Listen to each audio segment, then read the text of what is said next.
ketiga, Bu. Ketiga ya. Iya. Baik. Di mana Pak? Sekarang saya bekerja di Kimia Farma Subang, Bu. Kimia Farma Subang. Wah, dari Subang ini ya, berarti ya. Siap, Baik, Bu. baik. Makasih Pak Prabowo. Siap, sama-sama, Bu. Nah, lanjut Pak Muhammad Wildan. Wildan ada? Oh, ada. Ada Bu. Ya. Eh, saya Muhammad Wildan dari D3 Refraksi Optisi dan Optometri Gapopin. Saya domisili sekarang di Cilincing, kerja Hmm. di Hoya Lens Manufaktur Indonesia. Oke, baik. Nanti ambilnya Pak K3 juga berarti ya, Eh, Pak Tiga Wildan. Bu. Ya. Mm-mm. Baik. Bu Novianti. Iya Bu, izin Bu saya. Saya Nopianti, lulusan dari D3 Kebidanan Ibu. Oh, Saat jadi kebidanan. ya, Buku praktik, Bu Novi. sudah Ibu. D3 kebidanan di mana? Tinggal di mana, Bu Novi? Saya D3 Kebidanan Poltekkes Tanjung Karang Ibu, Oh, dari di Lampung. Bandar Lampung. Iya betul Ibu. Oh, ini baik-baik. Lumayan ya, sudah ada dari Subang, Bandar Lampung. Selanjutnya ada Pak Ibnu Fabriono. Ibnu ada Pak Ibnu. Belum join mungkin ya. Kemudian, tapi ada ya Pak Ibnu ya. Ada nggak Mbak Widya, Pak Ibnu? Atau belum Ada, Bu. ada? Ada ya. Bu Darmayanti, Darmayanti. Darmayanti ada? Ada, Bu. Ada. Dari mana Bu Darma? Bu Darma apa Mbak Darma? Eh, Mbak Yanti aja, Bu. Oh, Mbak Yanti, enggak dua-duanya. Mbak Yanti, baik. Boleh, silakan. Mm-mm. Saya dari D3 Kesling, Bu. Oke, Di sih. Poltekkes Kemenkes Tanjung Pinang. Ah, Sekarang domisilinya di Kepri di Anambas. di Kepulauan Riau. Iya, Bu. Teman Poltekkes Pangkal Pinang ya, Iya, Bu. tapi Kefling. Iya, bagian Keslingnya. Tapi kalau direkturnya kan sama ya. Ada Bu Aida Mayanti, kenal nggak? Eh, enggak sih, Bu, yang itu. Oke, baik. Kemudian ada Pak Fuji Ahmad Fatoni. Wow, banyak yang dari luar daerah ini ya. Pak Fuji ada. Ada Bu. Salam kenal Bu. Nama saya Fuji. Untuk domisilinya di Tangerang Selatan Bu. D3. Dulunya di D3 Administrasi Rumah Sakit UI Bu. Oh, terus nanti berarti ambil lagi manajemen rumah sakit. Mau ke K3 sih Bu. Oh, ketiga, kirain mau lanjut lagi ke manajemen rumah sakit. Wah, banyak ya yang ketiga ya. Tadi Mbak Yanti ambil apa berarti Mbak Yanti? Sama Mbak Novi belum tadi ditanya. Dua-duanya Novianti, satu Darmayanti, satu Novianti.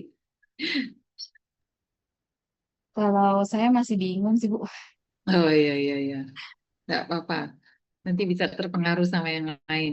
Kalau Mbak Novi, mau ambil Hmm, apa sekarang? Saya kemungkinan ambil administrasi rumah sakit Bu, karena Ada. sekarang tidak bekerja di lapangan tapi lebih di office. Oh iya, baik. Hmm. Kemudian ada Rahel Hutapea. Ini ibu ya? Mbak Rahel Hutapea atau Ibu Rahel. Ya Bu, siap Bu. Boleh Saya jadi Rahel dari D3 Perawatan Bu, ketika keperawatan di mana, Mbak Rahel? di Akademi Kesehatan Rumah Sakit Jakarta Bu. Oh, orang Jakarta. Kira dari daerah. Tapi tinggal di mana sekarang? Di Kelapa Gading Bu. Kelapa Gading. Nanti mau lanjut apa ambilnya? Manajemen rumah sakit atau apa? Belum ada gambaran sih Bu. Belum ada gambaran. Kenapa nggak lanjut ke keperawatannya, Mbak Rahel? Wah, saya udah nggak berminat jadi perawat Bu. Tuh, oh, baiklah. Terlalu berat. Oh, terlalu berat. Oke, baik-baik. Selanjutnya, oh, kok ngilang ini adlinnya? Sebentar-sebentar. Nah, Anis Hairunisa. Ada Ya, Bu. Mbak? Hadir, Bu. Ya, Bu Anis kayaknya. Bu Anis atau Mbak Anis? Mbak Anies boleh, Bu. Monggo, Ibu Saya siap. dari D3 UI Administrasi Rumah Sakit, Bu. Barengan tadi sama Pak siapa? Sama Mas Bareng. Puji, tapi beda angkatan aja, Bu. Oh, beda angkatan. Kakak kelas berarti atau adik kelas. Saya kakak kelas. Terus sekarang nanti mau ambil apa? Ibu dinas di mana? Saya di Rumah Sakit Mata JSC, Bu. Oh, Jakarta Eye Center. ambil MRS atau K3 nanti? MRS, Bu. MRS ya. Baik. Kemudian ada Mbak Nurul Sofia atau Bu Nurul Sofia. Iya, Bu. Nah, kalau dari suaranya kayaknya Mbak Nurul. Boleh dibuka kameranya, Mbak Nurul?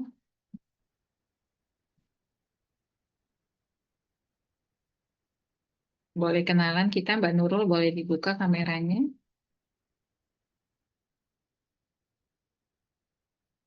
Halo, Mbak Nurul.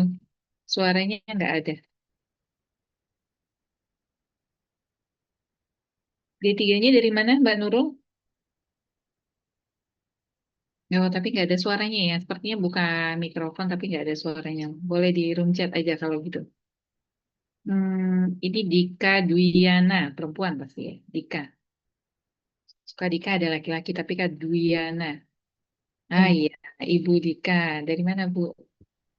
Eh, saya ada 3 analis kimia, Bu, dari AK Bogor. Hmm, Terus sekarang kerja di salah satu laboratorium Kemenkes. nanti rencana ambil apa? K3 atau MRS? Enggak dua-duanya sih, Bu, tapi Oh, udah. kayaknya antara etik kalau enggak statistik. Oh, Epic mungkin ya. Iya. Wow, banyak ya variasinya ya. Mesti nanti disatukan ya, karena biasanya ada minimal jumlah kuota ya untuk dibuka satu kelas. Nanti bisa diskusi. Kemudian ada Mohon Mega. maaf, Bu, jaringan saya Nah, terganggu tadi. oh iya, enggak apa-apa. Gimana, Mbak Nurul? D3-nya dari mana? Saya D3 Teknik Gigi, Bu, Di Teknik di Gigi di Universitas Airlangga, Bu. Oh, Surabaya berarti. Iya, betul, Bu. Sekarang Saya Mbak Nurul domisili sekarang di di Mojokerto, Bu. Mojokerto, iya. Saya dengarnya cuma Kerto, khawatir tadi ada Purwokerto kan gitu ya. Oh, Mojokerto. Baik. Nanti mau ambil apa, Mbak Nurul kira-kira? Belum ada gambaran sih, Bu. Ah, iya. Ya, ya. Baik. Kemudian tadi sudah ada Mbak Mega Ratnaning Tias. Iya, Bu. Ya. Saya dari D3K3 UNER. Ah, Domisili sekarang di Karawang. Nanti mau ambil K3 tiga juga. Dinas di mana? Kerja di di mana? di pabrik baterai EV, Bu. Di Karawang. Yang Karawang. Oke. Memang rumahnya di Karawang atau karena kerja di Karawang? Kerja di Karawang, asalnya dari Madiun. Oh, dari Madiun. Gitu. Salsabila Rahmadina. Salsabila. Mengundurkan diri, Bu. Oh, mengundurkan diri. Berarti tidak ada ini ya. Salsabila. Baik. Beni Marga Wijaya. Pak Beni. Ada? Pak Beni tadi izin lagi di offshore. Oke. Kemudian Livia Marantika. Mbak Livia Marantika. Diri, Bu. Nah, D3-nya dari mana, Mbak Livia? Dari D3 Kebidanan Medistra Indonesia, Ibu, di Bekasi, Stikes. Halo, Halo? Cek, cek. Mbak Livia, Ya. D3-nya dari mana? Dari Stikes Medistra Indonesia, Ibu, D3 Kebidanan. Oh, D3 bidan.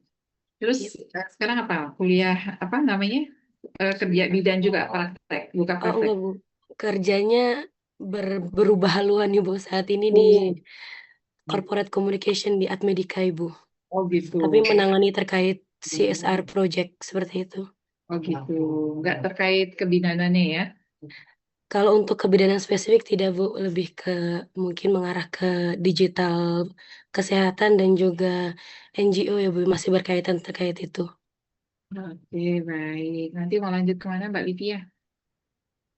Untuk saat ini masih tertariknya di AKK atau Promkes, Bu, tapi nggak tahu nanti di akhirnya seperti apa.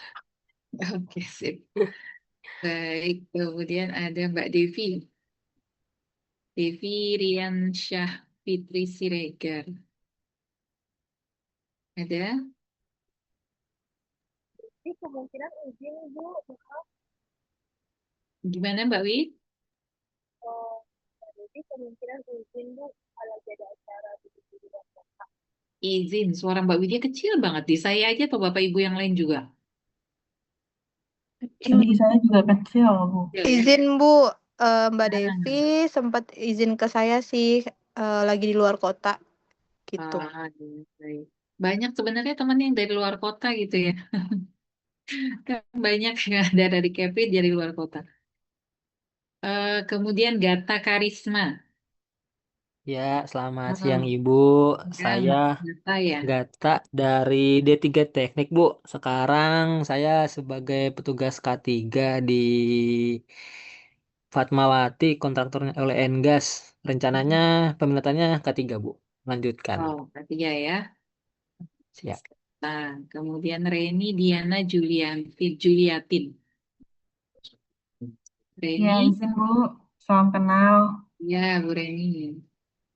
Ya, saya Reni dari D3 Kebidanan, Bu, Geraha Husada Cirebon. Tapi Dari D3 sudah Kebidanan bekerja di mana? Akut Geraha Husada Cirebon. Oh, Grausada Cirebon, iya.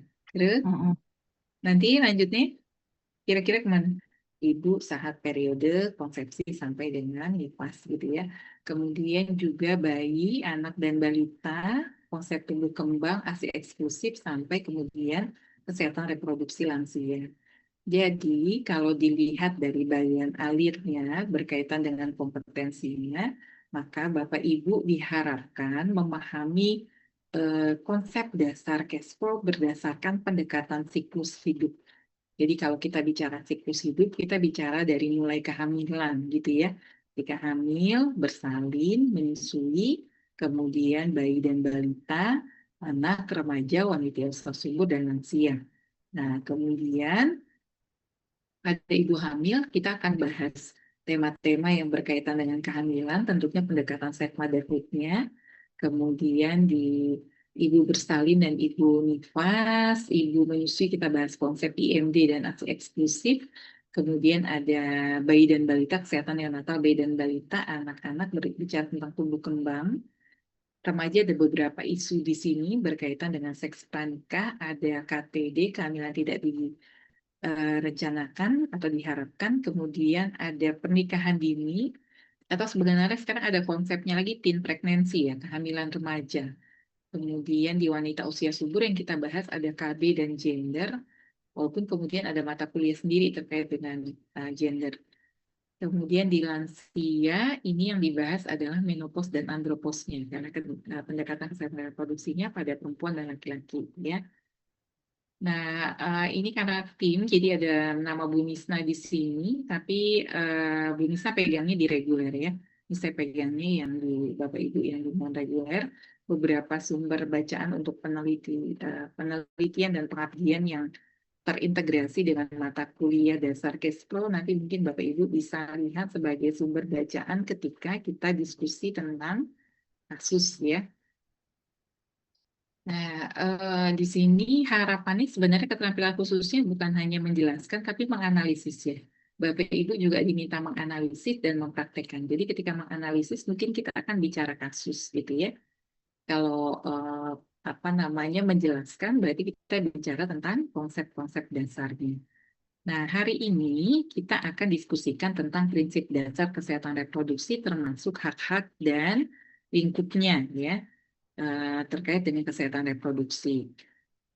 Pekan depan, pekan selanjutnya akan bahas tentang kesehatan reproduksi remaja dan seterusnya. Nanti kita bisa lihat jadwalnya di rencana pembelajaran semester ya. Jadi kalau kita lihat di sini, nah ini ada RPS-nya ya. Hari ini kita diskusikan kontrak pembelajaran dengan Bapak Ibu. Kemudian ini di pertemuan 1-2 ya, karena kan hari ini sebenarnya topik bahasannya adalah 1 kali pertemuan itu 2 sesi ya, Bapak Ibu ya. Kalau di kelas non reguler, benar nggak ya? Saya khawatir keliru. 1 kali pertemuan 2 sesi ya. Betul. Jadi ada 2 topik pembelajaran yang kita diskusikan terkait dengan konsep dasar juga dengan kesehatan reproduksi remaja. Kemudian pekan depannya lagi kita masih bahas ekspor remaja, tapi ini kita melakukan telah kasus. Ada beberapa masalah remaja yang kita akan diskusikan lebih intens di pertemuan ketiga dan keempat. Kemudian kelima dan keenam kita akan diskusikan tentang KB. Kemudian ketujuhnya baru bahas tentang wanita usia subur. Di pertemuan 9 setelah ujian tengah semester, ini baru kita masuk ke kehamilan, kemudian persalinan, dan seterusnya. Kemudian ada pertemuan perkembangan dan menyusui eksklusif, terakhir kesehatan reproduksi lanjut usia ya. Nah, jadi ini Bapak Ibu nanti teman-teman diminta untuk aktif gitu ya, untuk aktif. Jadi nanti mahasiswa dibagi 10 kelompok sesuai dengan topik bahasan. Maka pekan depan yang kelompok 1 itu akan membahas tentang kesehatan reproduksi remaja ya. Mohon maaf, lihat yang ini ya, lihat yang ada di RPS yang di sini ya. Yang kelompok 1-nya. Nanti ini agak tunggu sebentar. Kemarin itu kelasnya sedikit, jadi ada campur-campur kelompok 1-nya ada beberapa kali kelompok 1 gitu. Oke. Jadi nanti kita lihat, ini satu kelompok maksudnya ya, bukan kelompok 1. Tadi yang penjelasan terkait dengan kelompoknya ada di setiap subtopiknya ya, Bapak Ibu ya. Jadi nanti bisa dilihat kelompoknya, silakan Bapak Ibu bagi saja sendiri. Kalau ada 25, 10 orang berarti ada yang kedapatan 2, ada yang 3 satu kelompoknya ya. Jangan terlalu banyak karena nanti kalau banyak diskusinya jadi lebih sulit gitu. Silakan nanti berarti 1 kali pertemuan kita ada 2 kelompok yang akan berparalel. Nanti ini saya bagikan link Google Drive-nya berikut materi-materi nanti di apa namanya di Google Drive ya. Nanti linknya ada di RPS. Tapi sampai sekarang belum saya upload ke Google Drive-nya. Kemudian ini untuk capaian pembelajaran tadi ada indikator UTS sama UAS-nya 30-40, kemudian penugasan. Nah, praktikumnya untuk beberapa teman-teman yang dapat nanti diskusi berkaitan dengan praktikum, karena kita bukan di kelas reguler yang harus praktek di kelas, maka beberapa tetap perlu dipersiapkan secara virtual. Misalnya ketika teman-teman membahas kehamilan, saran saya mungkin yang membahas kehamilan ini yang teman-teman bidan misalnya gitu ya, atau boleh juga teman yang lain, atau ada satu perwakilan bidannya sehingga kemudian bisa bantu teman yang lain. Nah, di sini ada penjelasan tentang buku KIA ya. Nanti bisa disampaikan juga bagaimana secara virtual pengisian buku KIA kan gitu ya. Bisa saja nanti di apa namanya media-medianya di screenshot ditaruh di PPT-nya. Kemudian terkait dengan tumbuh kembang juga demikian, ada POM SDIDTK, tumbuh kembang bayi, ini juga kita bisa belajar secara virtual.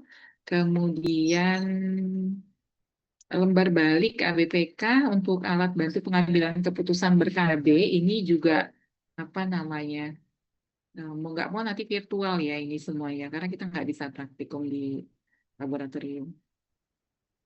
Untuk yang dipaparkan di ruang virtual kita, di ruang Zoom, tentu dalam bentuk presentasi. Tapi Bapak Ibu tetap harus membuat makalahnya, kan gitu ya. Misalnya kelompok 1 membahas tentang remaja, silakan nanti dipaparkan, tapi juga kemudian membentuk makalahnya ya. Oke, nah penilaiannya ini dilakukan berdasarkan pengerjaan tugas, kemudian keaktifan diskusi, dan keberhasilan dalam pengumpulan laporan sesuai dengan pedomannya. Saya rasa itu ada yang ingin ditanyakan Bapak Ibu sebelum kita lanjutkan. Ada yang ingin ditanyakan terlebih dahulu? Ada yang ingin ditanyakan? Tidak ada? Oke, baik.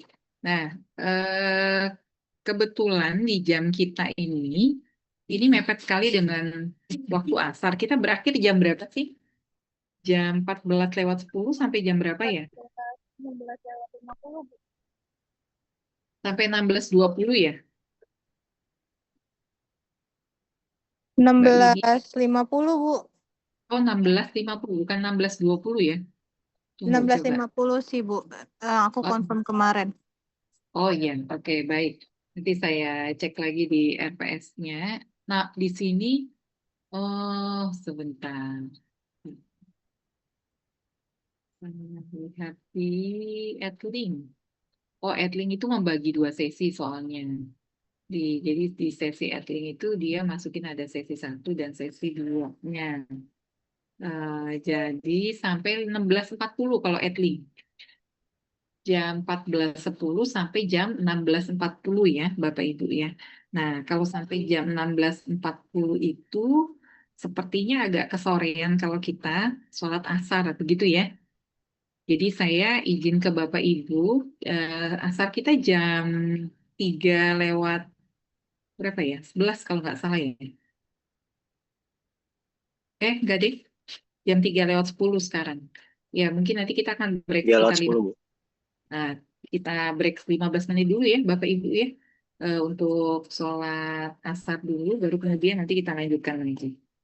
Oke, baik. Jadi ya, apa kesepakatannya? Kita break 15 menit untuk dipotong sholat, kemudian baru kita lanjutkan. Nah, saya nggak tahu kalau di teman-teman S1 yang lain, Bapak Ibu selama perkuliahan ini di blok 1, kalau di Muhammadiyah itu sebelum mulai perkuliahan tuh ada membaca ayat suci Al-Quran terlebih dahulu. Apakah sebelumnya sudah ada dosen di S1 yang memperlakukan itu untuk proses pembelajaran? Ada, Bu. Pak Abul sama kemarin, Bu. Ada, Bu.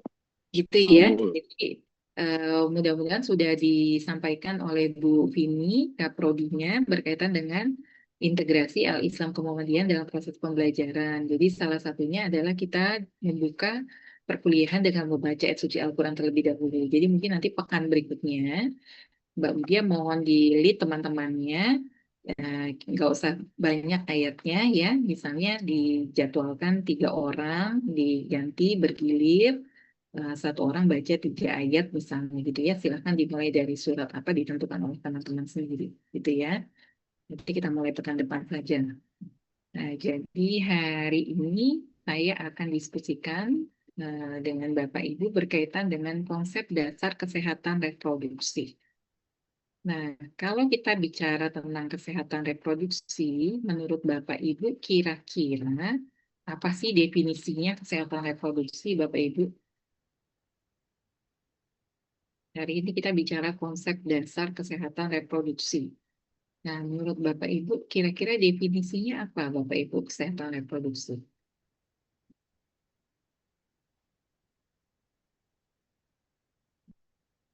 Ada yang bisa bantu menjelaskan kira-kira definisinya apa kesehatan reproduksi? Kalau definisi sehat apa, Bapak Ibu? Kira-kira definisi sehat apa?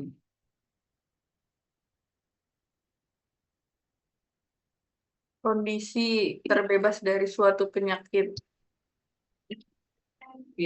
Kondisi bebas dari penyakit. Yang lebih lengkapnya gimana? Kalau kita bicara definisi sehat.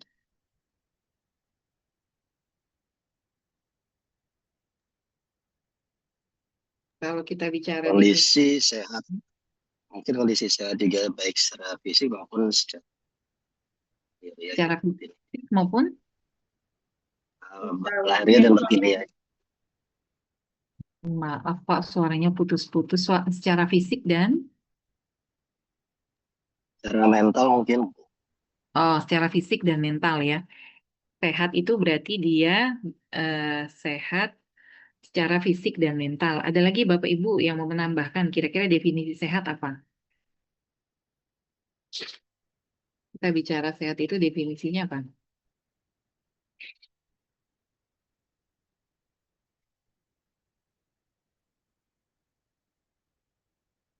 Kira-kira ada yang mau menambahkan definisi sehat Bapak Ibu? Mungkin bisa secara fisik, mental, spiritual juga. Ya, fisik, mental, spiritual. Ada lagi? Secara fungsi dan sistem organ tubuhnya bekerja dengan baik sih, Bu. Fungsi organ tubuhnya baik. Berarti tadi kesehatan fisik ya. Jadi kalau Iya. kita bicara tadi definisi sehat secara keseluruhan, tadi ada temannya bilang sehat fisik, mental, spiritual, kemudian tadi fungsinya juga bekerja, kan gitu ya. Nah, tapi ada yang masih kurang nih. Kira-kira apa definisinya sehat? Mau menambahkan nggak? Fisik, mental, spiritual, menurut Bapak Ibu yang kurang apa? Sosial, Bu. Sosial mungkin, Bu. Sosial, ya. Yang kurang adalah sosialnya. Jadi kalau kita bicara definisi sehat, berarti keadaan sejahtera, kan gitu ya. Sejahtera, baik fisik, mental, sosial, dan spiritual, kan gitu ya. Yang memungkinkan orang untuk hidup produktif, ya, bebas dari kecacatan. Nah, itu secara umum sehat. Kalau kesehatan reproduksi, berarti kalau kita bicara kesehatan reproduksi, berarti definisinya bagaimana? Berarti kalau disambil ini, sambil materi. Kalau definisi kesehatan reproduksinya bagaimana, Bapak Ibu? Keadaan sehat secara fisik, mental, dan sosial yang berkaitan dengan sistem reproduksi. Itu ya, Bu ya? Tuh, berarti keadaan yang kemudian dia apa namanya sehat secara fisik dan mental yang berkaitan dengan fungsi reproduksi. Nah, dia mau menambahkan lagi kira-kira. Nah, apa kira-kira definisinya? Tadi sehat secara umum ya. Nah, Izin tambahin nih Bu, boleh apa? kesehatan reproduksi itu sehat yang secara fungsi dan proses reproduksinya bukan sekedar dari bebas dari penyakit atau kecacatan, tapi bisa menjalani kehidupan seksual yang aman, mampu berproduksi, dan bebas memutuskan untuk berproduksi. Itu sih Bu, segitu. Nah, panjang tuh ya. Berarti dia sehat secara fungsi dan prosesnya, kan gitu ya. Yang Betul. memungkinkan individu, kan gitu ya. Memungkinkan individu untuk bereproduksi. Kemudian apa lagi? Apa lagi? Kata kuncinya apa lagi? Dia bereproduksi, kemudian Bebas dari suatu penyakit atau kecacatan untuk menjalani kehidupan seksual yang aman. Penyakit dan kecacatan untuk menjalani kehidupan seksual yang aman. Nah, sekarang karena tadi dibilangnya untuk menjalani kehidupan seksual yang aman, apa itu definisinya kesehatan seksual? Jadi kita definisi sehat, ya, definisi sehat tadi apa namanya sejahtera, gitu ya, sejahtera, fisik, mental, sosial, spiritual, sehingga kemudian bisa hidup produktif ya, bebas dari kecacatan. Produktif.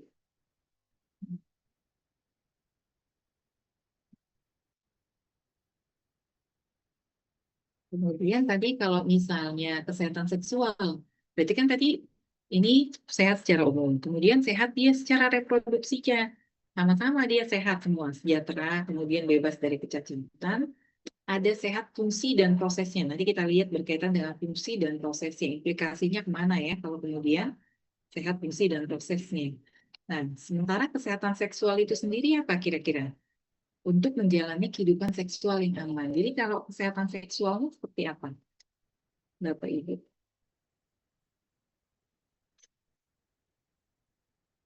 Lebih luas mana lingkupnya? Kesehatan reproduksi atau kesehatan seksual?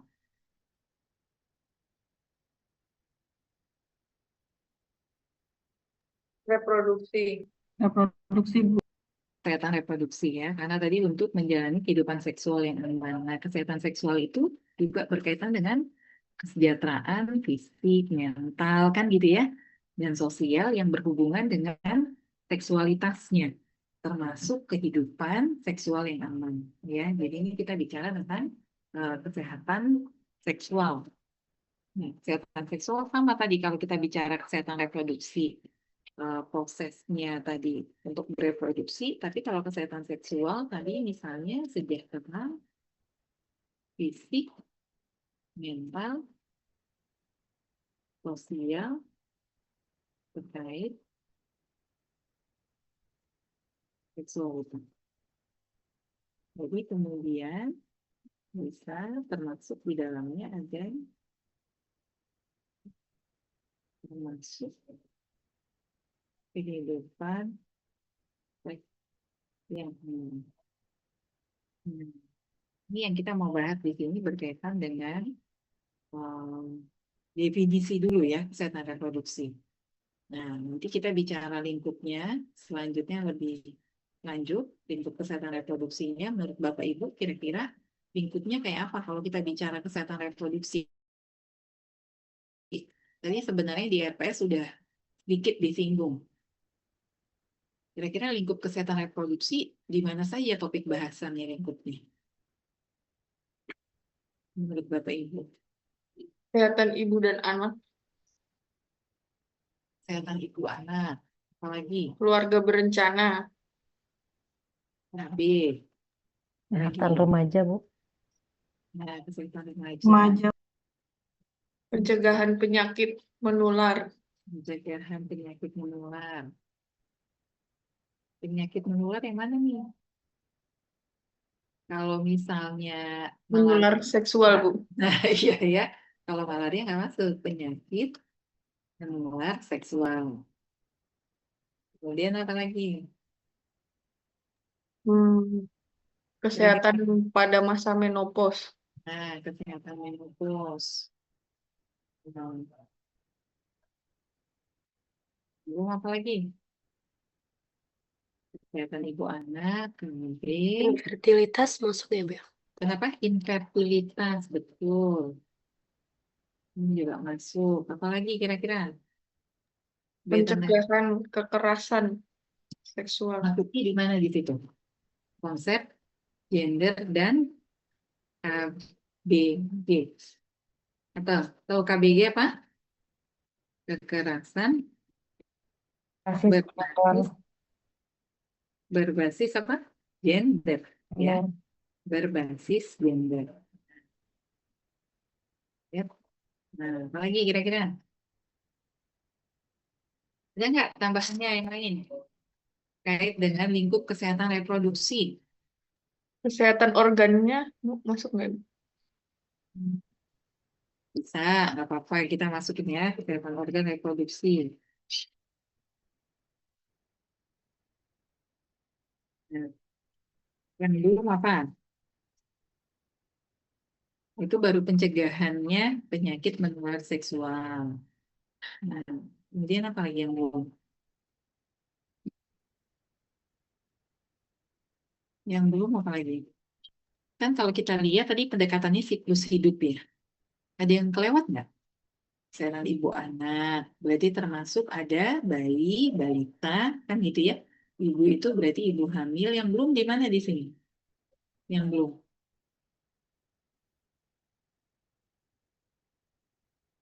Kesehatan remaja sudah. Yang belum dibahas apa? Yang belum dibahas apa? Ini sebenarnya di pencegahan penyakit menular seksual, ini konsentrasinya harusnya dia di topik bahasannya IMS, HIV, dan AIDS gitu ya. Lagi yang belum, kira-kira teman-teman coba kalau kita apa lihat dari siklus kehidupannya, dari siklus kehidupan. Apa kira-kira yang kurang? Kesehatan usia lanjut, Bu. Kesehatan usia lanjut. Tadi ada di sini menopause, berarti di sini masuknya kesehatan usia lanjut harusnya ya. Jadi di dalamnya ada menopause, ada satu lagi apa kalau laki-laki namanya? Laki-laki ada menopause nggak? Yang bapak-bapak ada menopause nggak? Mana bapak-bapak ini? Pak Ibnu ada menopause nggak? Pak Prabowo Laki-laki Tidak ada, Bu. menopause? Tidak ada. andropos, Bu. Ada ya, bukan nggak ada. Ada loh Andropos bapak-bapak. ya, Bu. Namanya apa? Andropos. Andropause ya. Nah, nanti kita belajar nih. Jadi bukan nggak ada ya, laki-laki ada. Jadi kalau kita lihat lingkupnya secara keseluruhan nih, sebenarnya kesehatan reproduksi itu fokus sasarannya pada perempuan atau pada laki-laki, Bapak Ibu?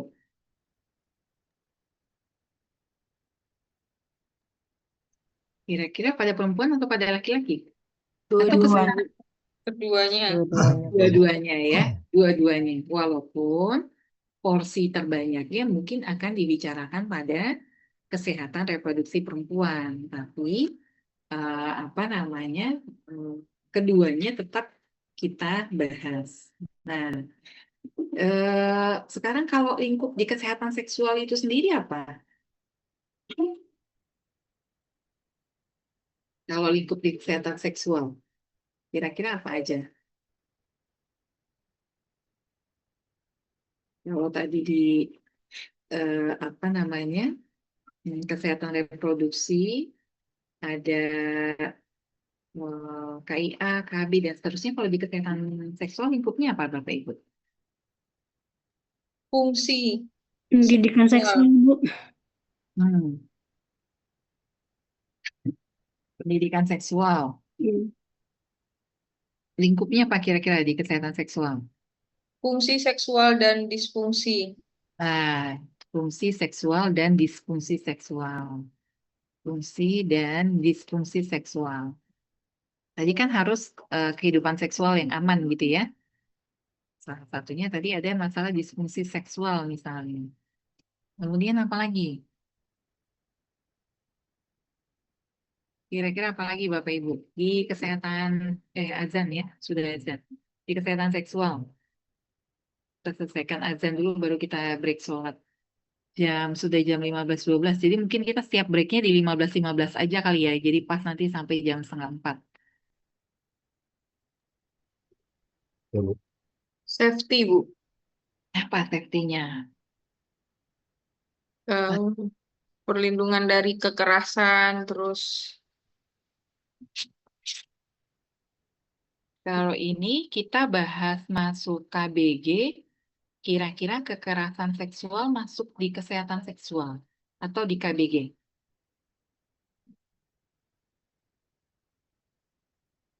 Masuk di mana? Kekerasan seksual masuk di KBG. Tapi di lingkup kesehatan seksual ini juga masuk diantaranya kekerasan seksual. Tapi dia sebenarnya topik bahasan besarnya adanya di dalam KBG. Oke, gitu ya. Nanti kita diskusi lagi, Bapak Ibu. Kita break sholat asar dulu ya. Lagi ajan juga bersaut-sautan nanti. Sampai jam 15.30 ya, Bapak Ibu. Ya, Oke, Bu. Baik, Bu. baik, Bu. silakan Bapak Ibu. Sholat asar dulu. Oke, kita lanjutkan ya untuk topik bahasan kita terkait dengan kesehatan reproduksi. Hmm.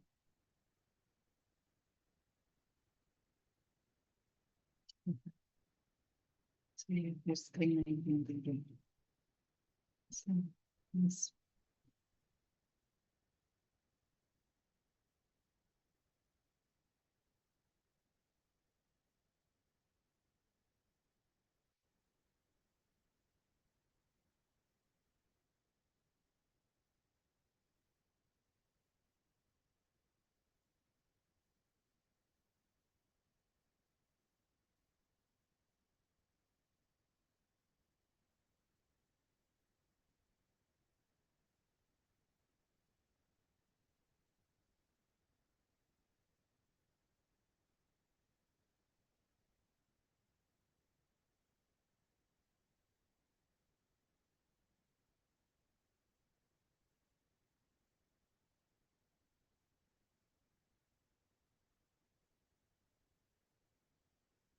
Baik, kita lanjut tadi ya, Bapak Ibu ya. Sudah bisa dimulai, teman-teman. Bapak Ibu sudah masuk ke ruang Zoom? Sudah, Bu. Sudah ya? Baik. Udah, Bu. Bisa on kameranya. Mohon dibuka kameranya ya. Soalnya saya kalau misalnya ngajar, nggak ada orangnya, di off kameranya kayak nggak ngajar orang gitu. Jadi kita nggak ada interaksi. Baik, kita lanjutkan ya. Tadi ada lingkup kesehatan reproduksi, kemudian lingkup kesehatan seksual. Tadi ada fungsi disfungsi, ada kekerasan seksual. Sebenarnya yang dari paling atasnya itu, kalau kita bicara kekerasan seksual apa misalnya? Kesehatan seksual terkait dengan apa? Eh, apa? Perilaku Perilaku. seksual ya, perilaku seksual. Kemudian ada fungsi dan disfungsi. Itu udah ke arah penyakitnya, kan gitu ya. Ini arahnya ke isu seksualitas. Kemudian kalau selanjutnya ada kekerasan seksual tadi. Kemudian ada apa lagi misalnya di lingkup kesehatan seksual? Pencegahan saya mungkin. Pencegahan. Pencegahan apa kira-kira? Pencegahan kekerasan seksual. Iya. Mungkin nanti lebih kekerasan seksual dan pencegahan di sini. Pencegahan. Lebih lanjut ada apa misalnya? Ada Edukasi mungkin, Bu. konseling, ya, konseling seksual. Kemudian apa lagi, Bapak Ibu? Ada yang mau menambahkan? Seksualitas lanjut usia masuk nggak, Bu? Kenapa? Seksualitas lanjut usia. Seksualitas lanjut usia. Bisa sih, masuknya nanti mungkin ketika kita bahas disfungsi seksual ya. Jadi mungkin nanti berkaitan juga di sini, ada berkaitan dengan seksualitas lansia. Salah satu faktornya ya, mungkin nanti berkaitan dengan itu. Tapi nanti akan kita bahas lebih lanjut juga berkaitan dengan seksualitas lansia. Oke, nah secara umum ini Bapak Ibu, ya kita bicara tentang lingkup kesehatan reproduksi. Tadi kita udah paham definisinya, walaupun nanti saya akan memberikan slide yang lebih detail lagi, tapi ini kita diskusikan dulu. Nah berikutnya, bolehkah Bapak Ibu menuliskan, pernah nggak mengalami masalah kesehatan reproduksi pada diri sendiri deh, kalau misalnya kesehatan seksual lebih privacy misalnya. Nah, kesehatan reproduksi, kira-kira. Kalau kita yang perempuan, kira-kira kita ngalamin apa? Fase masalah kesehatan reproduksi. Nyeri haid, Bu. Nah, nyeri haid, ya, itu yang paling umum misalnya. Dysmenorrhea, ya. Atau nyeri saat menstruasi. Nyeri saat menstruasi. Kenapa kira-kira kok menstruasi menyebabkan nyeri? Kira-kira kenapa? Biasanya kalau dari menstruasi menyebabkan nyeri itu karena terjadinya kontraksi pada rahim untuk mengeluarkan dari darah atau penebalan dari endometrium tersebut. Betul, Mbak Novi bidan ya tadi ya? Ya betul Ibu. Ya gitu ya. Jadi nanti bapak-bapak yang bukan bidan nih, jadi kalau ibunya, istrinya nyeri saat haid, jadi ada proses vasokonstriksi pembuluh darah di dalam rahim, yang kemudian menyebabkan kontraksi dinding rahimnya berkontraksi kan gitu ya. Kemudian pembuluh darahnya mengalami vasokonstriksi. Ya, nah, kontraksi dinding rahim ini yang kemudian menyebabkan nyeri. Nah, tapi perlu dibedakan antara nyeri yang sifatnya normal karena memang tadi kontraksi dari dinding rahimnya sama nyeri yang tidak normal. Tadi yang bilang nyeri haid, kira-kira nih nyerinya normal nggak? Dysmenorrhea. Jadi kira-kira yang nyeri haid nyerinya normal nggak?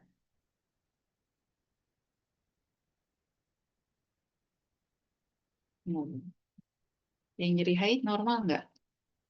Tadi yang bilang nyeri haid siapa?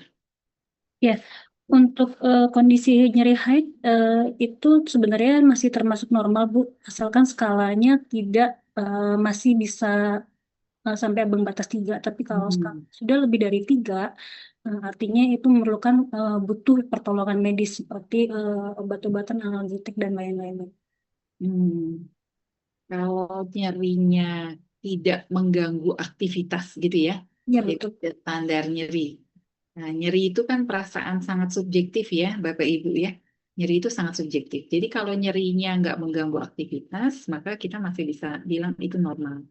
Nah, yang nggak normal kalau mengganggu aktivitas dan biasanya menyebabkan satu kondisi yang tidak baik, misalnya sampai pingsan nyerinya ya, maka perlu dicurigai ada masalah lain dalam organ reproduksinya gitu ya. Sebenarnya kalau tadi penata laksanaan pakai obat dan lain sebagainya itu kan hanya untuk pengurangan nyeri, tapi yang perlu diketahui adalah kenapa kok bisa menyebabkan nyeri yang sangat hebat. Normalnya nyeri bisa ya, itu tadi dikatakan normal. Ada orang yang mungkin ambang batas nyerinya sangat tinggi, jadi mungkin nggak terasa nyeri. Tapi ada orang yang sangat sensitif, akhirnya merasa nyeri dari kontraksi rahimnya. Nah, tapi kalau kemudian nyerinya sampai hebat dan mengganggu aktivitas, itu yang perlu diwaspadai. Apalagi kira-kira pengalaman Bapak Ibu berkaitan dengan masalah kesehatan reproduksi pada diri sendiri. PCOS, Bu. Oh, ada yang ngalamin PCOS. Iya, saya. Oh, kenapa sampai didiagnosis PCOS? Mungkin Bapak Ibu yang lain belum tahu, perlu dijelaskan. Apa Kakak boleh, Kak Mega boleh dipanjangkan PCOS-nya? Polycystic Polycystic ovary syndrome. Jadi saya itu kalau mens itu emang dalam saya lupa ya penulisannya ini ya. Nanti tolong dikoreksi ya. Ini. Polycystic ovarium syndrome.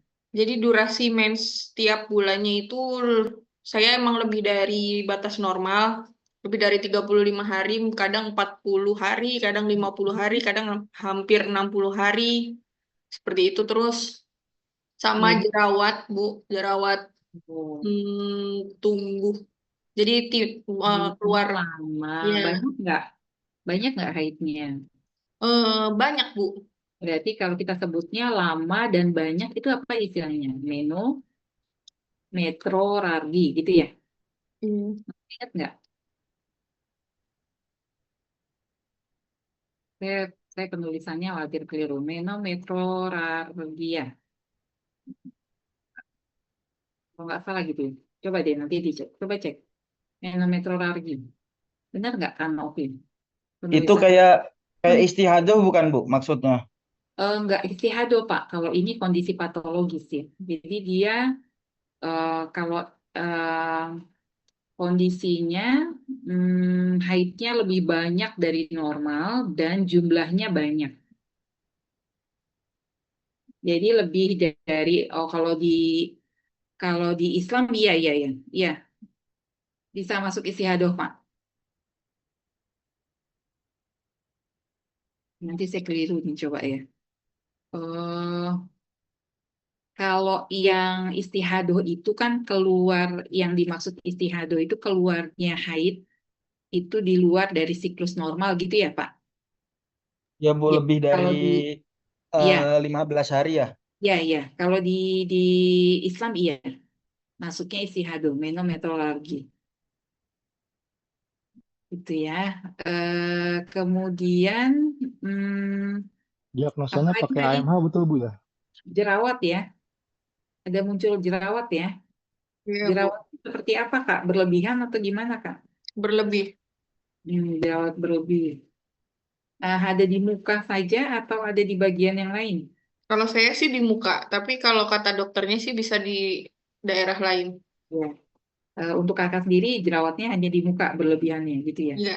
Nah, kemudian apa lagi yang dialami? Berat badan. BB-nya naik pasti ya? Iya. Obes. Masuk kategori obes nggak? Obes kelas 1. Obes kelas 1. Jadi ini adalah kumpulan gejala yang menunjukkan gitu ya masalah pada ovariumnya. Tadi ada sindrom polikistik Obesitas 1. Apa lagi Kak? Ada lagi nggak gejala? Lelah berlebih. Lelah berlebihan. Namanya fatigue ya. Kelelahan berlebihan deh. Terus apa lagi? Ada lagi nggak Kak gejalanya Kak? Sama gangguan tidur. Gangguan tidur. Nah, jadi masing-masing orang punya spesifikasi kumpulan gejala yang berbeda-beda ya. Jadi kita nggak bisa menyamakan yang satu dengan yang lainnya, tapi ada memang hal-hal yang kemudian dianggap untuk didiagnosis sebagai PCOS. Nah, nanti kita baru upaya yang dilakukan, nanti kita next-nya ya. Sekarang apalagi, siapa yang punya pengalaman lain terkait dengan masalah kesehatan reproduksi? Saya Bu, Apa? Tiara, tapi udah sembuh Bu, alhamdulillah. Hiperplasia Bu. hiperplasia endometrium. Iya, Oh, kenapa nih bisa begini? Endometrium. Yang dirasain sama, menometroralgi. justru sebelum hamil itu kalau haid nggak pernah sakit Bu. Oh, kalau sebelum hamil haidnya nggak pernah Oh, sakit. iya, sebelum nikah maksudnya, belum Maksud hamil. sebelum nikah haidnya nggak pernah sakit. Haidnya nggak pernah sakit. Terus Katanya setelah mah karena tidak seimbangnya hormon. hmm. Nah, terus habis itu Terus setelah gejala setelah kan dinyatakan hiperplasia endometrium, saat itu di kuret biopsi PA, yang dialami waktu itu pernah 2 kali pendarahan, sangat sakit, tapi habis itu minum obat udah normal lagi penebalannya. bedanya dia ada perdarahan berlebih dan sakit gitu ya. Iya, Perdarahan di luar siklus haid. Siklus haid disertai nyeri. Oke. Kita ambil 2 lagi deh. Apa lagi? Makasih ya Kak. Siapa lagi? Ya, Bapak Ibu yang mau sharing terkait dengan masalah kesehatan reproduksi pada diri sendiri. Ada lagi? Bapak-bapaknya apa kira-kira? Aman ya Pak?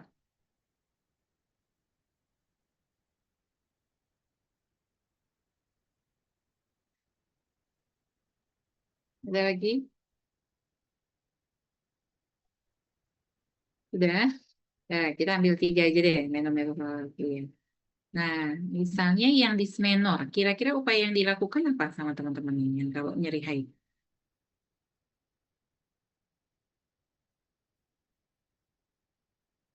Kalau nyeri haid yang dilakukan apa kira-kira? Beristirahat.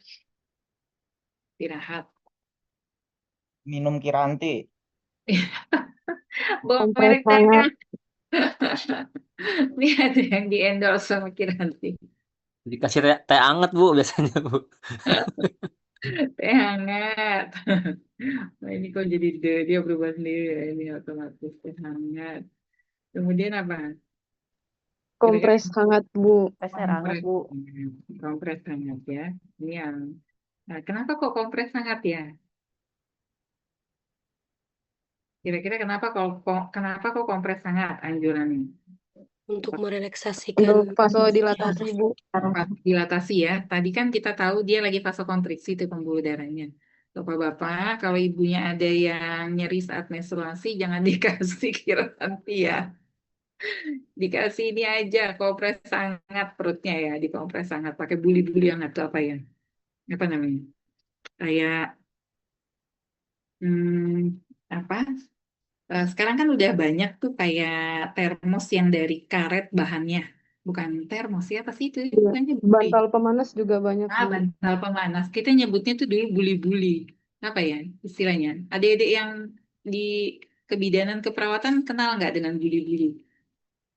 Iya Bu, dulu masih buli-buli hangat. Iya, dulu. itu buli hangat ya. Nah, jadi bisa pakai, sekarang udah ada juga tuh yang dari karet apa bantal hangat tadi, yang dari karet ditaruhin air hangat gitu ya, kemudian dikompres. Apalagi kira-kira yang bisa dilakukan untuk mengatasi nyeri haid? Hmm. Minum obat pereda nyeri.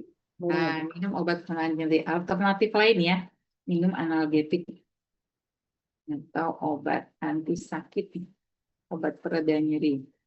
Nah, ini alternatif lain kalau misalnya tadi kita udah nggak apa namanya, udah nggak sanggup lagi misalnya nyerinya ya, atau mengganggu sekali, nah itu minum obat pereda nyeri. Tapi kalau masih bisa dilakukan dengan terapi komplementer atau terapi yang non farmakologis, maka sebenarnya itu masih bisa dilakukan. Cuma kadang-kadang nggak sabar kan gitu ya, karena nyeri pengen cepat, akhirnya minum pereda nyeri ya. Kalau lagi dismenore kayak gini, boleh boleh beraktivitas nggak sih sebenarnya? Kan banyak mitos tuh. Kalau dismenore, banyak mitos seputar dismenore atau banyak mitos seputar haid misalnya. Apa kira-kira mitosnya? Minum air dingin katanya. Apa kalau minum air dingin? Kalau lagi haid nggak boleh minum air dingin Oh katanya. iya, nanti darahnya beku Darahnya katanya ya, Bu. Darahnya beku. Darahnya beku, bener nggak sih? Enggak sih, Bapak-bapak Bu. nggak. Kan beda Kan kalau saluran, mas, Bu. iya, Saluran tidak, Bu. pencernaan sama saluran reproduksi. Nah, itu ya. Tapi kan masuk ke dalam dingin gitu kan logikanya. Bapak-bapak ini harus tahu nih nanti ya buat ibu-ibunya. Nyeri apa? Nggak ada hubungannya ya. Nah, sama juga nanti kalau kita bicara mitos-mitos atau teman-teman yang bahas kehamilan, persalinan, bahaslah mitos. Karena itu bermanfaat untuk edukasi kita ya di kesehatan masyarakat. Banyak sekali mitosnya. Apalagi ya di nyeri haid ini mitosnya. nggak boleh keramas, Bu. Oh iya, nggak boleh keramas. Minum air dingin, air es, nggak Minum boleh. soda, Bu. Nggak Minum boleh minum soda. Ya, sebenarnya minum soda nggak usah. Lagi haid juga kan emang nggak bagus ya. Nggak usah diminum aja gitu. Kemudian apa lagi kira-kira yang di haid ini? Nggak Hmm, boleh makan pedas. nggak boleh pedas, nggak boleh aktivitas, nggak boleh olahraga, misalnya gitu ya. Nah, kita bisa lihat nanti. Yang sebenarnya nggak begitu-begitu amat juga ya. Bisa, tapi sesuai dengan kebutuhan sekali lagi. Kemudian yang Mbak siapa tadi? Yang Saya, Bu. Kak Mega ya, yang PCOS ya. Nah, tindakannya apa? Sebelum kemudian didiagnosis, Kak Mega ada kepikiran apa saat itu? Perubahan pola gaya hidup aja sih, Bu. Hmm, Terus baru didukung sama obat-obatan dari dokter. oke, plus obat-obatan ya harus ada terapi farmakologis. Nah, jadi kita bisa lihat nih, ada perubahan gaya hidup. Emang dulu ngapain, Kak? Kenapa kayak gini terus jadi berubah gaya hidupnya? Dulu kan apa?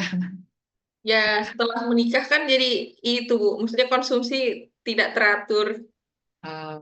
Jadi Ya, ketahuannya setelah menikah. ya ketahuannya setelah menikah. Jadi menggendut bersama suami, terus Oh, baru, bagus. iya, Jadi kebanyakan Permipan kayaknya. ya betul. Jadi mengembang bersama. Nggak apa-apa ya. Nah, tapi kita nggak boleh pakai tagline gini loh. Saya juga termasuk yang mungkin masuk kategori obesitas. Jadi ini kalau udah usia segini tuh ya, ya fluktuatif sekali ya, berat badan naik turun dan lain sebagainya. Nah, kalau lagi naik-naik, lagi turun-turun, salah satunya juga kadang-kadang kita suka kayak gini ngomong, nggak apa-apa gemuk, yang penting sehat. Nah itu nggak boleh ya. Nggak boleh sebenarnya ya, karena kondisinya ketika badan kita kelebihan berat badan, itu fungsi tubuh kita bekerja 2 kali lipat. Misalnya kayak tulang, pasti perempuan menopang 2 kali lipat. Dan ketika sudah di atas 40 tahun, itu pasti resiko osteoporosis, ya, karena ada penurunan kadar hormon kita. Hormon estrogennya lama-lama berkurang. Nah, ini yang juga harus diantisipasi. Nanti kita akan bahas lebih lanjut di lingkup kita, bicara tentang kesehatan reproduksi saat masuk ke lanjut usia. Nah, untuk kakak yang kena hiperplasia endometrium, sekarang udah aman ya. Nah, terapinya apa nih, Kak? Pola hidup sehat, olahraga, sama yang lebih berpengaruh obat hormonal sih, Bu. Suntik Oke. hormonal. pola hidup sehat termasuk plus olahraga. Ini termasuk ya, berarti makan, olahraga semua kan gitu ya. Iya, Olahraga, kemudian suntik obat hormonal. hormonal, berarti hormonal. Nah, sekarang Bapak Ibu, yang mahal itu kalau sehat atau kalau sakit ya? Katanya ada info gini, kalau sehat itu mahal gitu. Pernah dengar gitu nggak sih? Sehat itu mahal. Kalau sakit. Kenapa? Pernah Bu, pernah dengar. Ya, Sehat itu mahal. Kalau kita sakit ya. ya betul. Tapi kalau kita nggak sakit dalam kondisi yang sehat, ini karena kita nanti menjadi apa namanya, satunya juga orang yang edukasi masyarakat. Ketika kita masih sehat, maka sehat itu murah, gitu ya. Sehat itu murah. Di antaranya adalah menjalankan pola hidup sehat, makannya, kemudian olahraga. Tapi kita kan selalu tergoda, kan begitu ya, melihat misalnya makanan yang apa mungkin menarik sekarang yang aneh-aneh kan gitu ya. Cuma kalau kita lihat memang mereka lebih banyak kandungan tinggi gula, tinggi garam misalnya kayak gitu ya. Kemudian pengawetnya, pewarna dan lain sebagainya. Ini yang akhirnya perempuan sensitif sekali berkaitan dengan pengaruh hormonal, terutama berkaitannya dengan apa yang dimakan ya. Jadi memang juga ini ada pengaruhnya. Oke deh ya, jadi ini kaitan dengan pengalaman berkaitan dengan kesehatan reproduksi. Nah, jadi kalau kita secara keseluruhan tadi bicara kesehatan reproduksi, ya, tadi udah ya kita diskusikan ini, kesejahteraan fisik, mental, sosial yang utuh, bukan hanya bebas dari penyakit atau kecacatan, tapi segala aspek yang berhubungan dengan sistem reproduksi, fungsi, dan prosesnya. Maka implikasinya, kalau dibilang semua aspeknya tadi bebas dari penyakit dan kecacatan, maka yang pertama tidak ada kelainan anatomis, Bapak Ibu. Baik pada organ reproduksi laki-laki maupun pada organ reproduksi perempuan. Tidak ada kelainan anatomis dan fisiologis. Anatominya benar, kemudian berfungsi, gitu ya. Fungsinya benar sesuai. Kalau kemudian kita lihat di sini, ini cuma dari pemantang depannya saja ya. Misalnya endometrium di sini, kemudian ada ovarium kanan kiri. Kalau kita lihat mungkin kilasnya kelihatannya misalnya normal, tapi ini kan pemantang depan, kita nggak lihat bentuknya dia antofleksi atau retrofleksi misalnya ya. Nah, itu kan mesti lihat dari pemeriksaan. Atau kemudian orang yang tidak ada apa namanya, orang yang apa namanya, lapisan himennya tertutup ya, teman-teman, apa namanya istilahnya? Jadi kemudian itu baru diketahuinya ketika usia 18 tahun belum menstruasi misalnya ya. Nah, itu banyak juga ada kejadian seperti itu. Nah, jadi kita lihat tidak ada kelainan. Bisa jadi ada yang rahimnya bentuknya dua ya. Itu ada kelainan bentuk rahim. Kemudian apa namanya? Belum juga fungsinya. Nah, kemudian yang berikutnya memiliki landasan psikis yang baik dan memadai untuk perkembangan emosional. Nanti ini dibahas oleh teman-teman yang remaja, terutama yang membahas tentang kehamilan remaja misalnya. Sekarang itu lagi banyak sekali ya fenomenanya. Kemarin ada kakak kelas kita yang di tingkatan S2, karena home base saya di S2 sebenarnya. Jadi saya mengajar kakak kelasnya yang program S2 Kesehatan Masyarakat. Itu kita diskusi ya, ternyata banyak sekarang fenomenanya di rumah sakit itu persalinan remaja. Jadi misalnya remaja usia 14 tahun melahirkan gitu ya.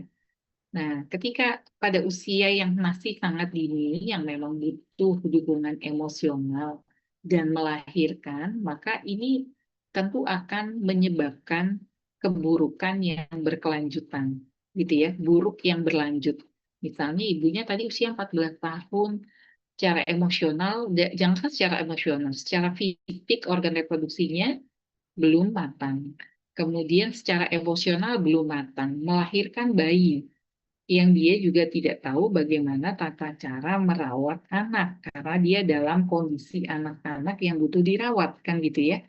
Nah, akhirnya menyebabkan juga perawatan pola asuh yang nggak baik untuk anaknya dan itu akan terus-menerus menjadi generasi yang berkelanjutan ya, buruk yang berkelanjutan. Nah, ini yang kemudian juga menjadi tantangan kita di kesehatan masyarakat. Kemudian tidak ada penyakit yang langsung maupun tidak langsung pada organ reproduksi tadi ya, misalnya teman-teman yang mengalami PCOS atau kemudian tadi yang mengalami hiperplasia misalnya ya. Kemudian berikutnya implikasinya adalah jaminan akan kehamilan dan persalinan yang aman. Tentu kalau kemudian tadi secara keseluruhannya sehat, maka akan harapannya bisa bereproduksi ya. Ketika bereproduksi dengan sehat, maka kehamilan dan persalinan yang aman itu yang kita harapkan. Nah, ini yang tadi pendekatan siklus hidupnya. Jadi ada 4 komponen prioritas dalam kesehatan reproduksi. Ada kesehatan ibu dan bayi baru lahir, KB, kesehatan reproduksi remaja, pencegahan dan penanganan PMS, termasuk HIV dan AIDS ya. Ini karena saya ambil di screenshot, jadi ini masih yang lama ya, karena saya malas ketik, jadi saya ambil screenshot aja. Sekarang udah berubah, tidak HIV atau AIDS. Kalau ini kan garing ya, Bapak Ibu. Nah, sekarang teman-teman kalau menuliskan HIV, itu bukan HIV garing AIDS, tapi HIV dan AIDS. Karena itu adalah 2 kondisi yang berbeda ya, HIV dan AIDS. Nah, yang berikutnya adalah berkaitan dengan hak-hak kesehatan reproduksi. Nah, nanti kita bisa lihat ini. Ada nanti studi kasus yang bisa teman-teman diskusikan bersama. Nah, ada hak untuk diakui dan memutuskan secara bebas bertanggung jawab tanpa paksaan dan kekerasan berkaitan dengan jumlah anak, jarak, dan waktu anak-anak mereka untuk dan memiliki informasi dan hak untuk mencapai standar tertinggi kesehatan reproduksi. Nah, tapi ada hal yang kemudian itu memunculkan fenomena yang namanya child free. Teman-teman mungkin yang Gen Z lebih familiar dengan ini. Bapak Ibu ada yang pernah dengar istilah child free? Pernah, Bu. Nah ya, gimana Mbak Tiara tuh child free? Pandangan Mbak Tiara sendiri bagaimana? Kalau pandangan dari saya sendiri kurang setuju ya, Bu. Karena diagungkan sebisa mungkin memperbanyak umat gitu. Cuman kalau pandangan orang lain yang katanya bisa awet muda, terus dan lain-lain kayak gitu, ya silahkan aja itu mah. Beda-beda pendapat, mangga. Beda pendapat ya. Tapi kita terutama teman-teman yang beragama Islam gitu ya, mohon maaf kalau yang di luar itu, dan terutama ketika kita kuliah di Muhammadiyah, maka edukasinya mungkin harus diarahkan ke sana ya, ketika kita memberikan edukasi, karena sebenarnya mungkin niat berumah tangganya itu apa, itu juga yang perlu dilihat kembali. Nah, saya minta responnya dari Bapak-Bapak mungkin kaitan dengan fenomena child free.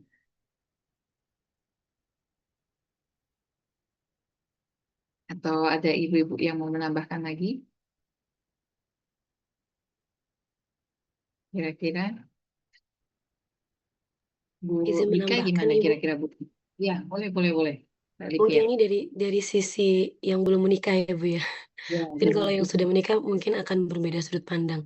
Kalau saya menilainya lebih ke terkait kesiapan mental ya Bu, karena belum tentu semua pasangan itu siap dengan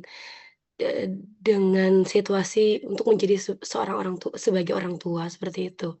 Lebih ke mentalnya, terus kesiapannya semuanya. Jadi mungkin itu yang membuat banyak dari pasangan muda yang memilih untuk child free dulu. At the end nantinya akan berubah ya, itu mungkin akan dipengaruhi dengan kesiapan mental tersebut atau dengan lingkungan lagi, seperti itu sih, Bu. Kalau dari yang pernah saya dengar dari sekeliling juga ya, Bu ya. Betul, ya. Tapi karena kita tadi mungkin saya kalau boleh mengingatkan saja ya, karena kita berlandaskan nilai-nilai Islam tadi ya, kita ada aturannya di agama tadi seperti Mbak Tiara sampaikan bahwa tujuan berumah tangga dan harusnya seperti apa gitu ya.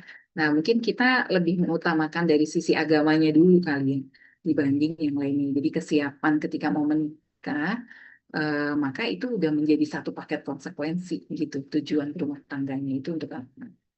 Gitu mungkin. Kemudian Bapak kayaknya nih perlu kasih pendapatnya terkait dengan child free. Nah, Bapak kita ada Muhammad Wildan, Pak Wildan, Pak siapa lagi nih? Kak Ibnu, mana lagi nih? Iya, Bu. Pak Bini, gimana Pak? Terkait Iya, fenomena kalau child free. ya memang fenomenal child free kayaknya baru sekarang ini kan, Bu ya, terkait media sosial, mungkin juga pandangannya di di masyarakat, terus juga mungkin influencer, saya lupa namanya, yang juga kayaknya menyatakan diri child free. Mungkin itu juga beberapa mungkin generasi yang merefer dia sebagai panutan mungkin, atau jadi idola, jadinya juga mungkin terpapar juga gitu. Tidak menyalahkan, tapi mungkin harus lebih luas lagi berpendapat gitu, Bu, bahwa sesungguhnya juga balik lagi, anak itu kan juga ujian. Diberikan berarti kita dirasa mampu, belum diberikan juga belum berarti kita juga tidak mampu gitu, Bu ya. Itu tergantung Allah Subhanahu wa taala memberikan kita amanah seperti itu, bagaimana kita nanti em, apa mengajarkan anak kita juga nanti seperti apa gitu, Bu. Gitu sih, Bu. Jadi Baik, tidak baik. menyalahkan, tapi sebisa mungkin ya menerima keadaan yang sudah Oke. ditetapkan gitu. Ya, baik Pak Ibnu. Tapi ketika orang child free itu kan dia sudah memang membuat komitmen dari awal ya, bahwa kemudian menikah tapi tidak mau memiliki anak gitu. Iya, betul, Bu. Nah, Makanya mungkin harusnya lebih luas lagi berpandangannya gitu ya. iya. Oh. Nah, kalau misalnya tadi, belum siap, nggak tahu nanti setengahnya kata Mbak Livia ya. Kak Livia, mungkin setengahnya nanti bisa siap gitu. Nah, itu mesti dikuatkan dari awal. Mau siap apa enggak gitu ya. Jadi itu kan pilihan sebenarnya. Harus siap gitu kan. Nah, jangan sampai nanti kita nggak siap, tapi Allah kasih menjadi tidak siap ya, nggak menerima jadinya misalnya gitu. Kemudian ada hak laki-laki perempuan untuk mendapatkan informasi dan akses terhadap metode KB. Nah, ini yang kemudian jadi juga kontroversi di Undang-Undang Kesehatan yang terbaru. Tahu Bapak Ibu nggak? Undang-Undang Kesehatan yang terbaru. Undang-Undang Kesehatan yang terbaru itu nomor berapa sih? Ada yang tahu Bapak Ibu? Nomor berapa? Undang-Undang Kesehatan yang terbaru. 17 tahun 17 tahun 2023. 2023. Nah, ada yang kontroversi di sini. Ada yang tahu nggak Bapak Ibu kontroversinya di ayat keberapa berkaitan dengan akses KB? Ih, rame sekali itu dulu. Waktu pas habis dikeluarkan. Ada yang tahu? Kontroversi berkaitan dengan KB. Menyediakan akses KB bagi pelajar ya. Bagi remaja. Apa ya? Saya lupa tuh kalimatnya. Ada di ayat keberapa ya? Ada yang ingat nggak Bapak Ibu? Bagi usia sekolah dan remaja, Bu. Kenapa? Bagi usia sekolah dan remaja. Nah, bagi usia sekolah dan remaja ya itu ya. Nah, ini juga nih. Padahal sebenarnya saat itu ada terusannya yang menikah.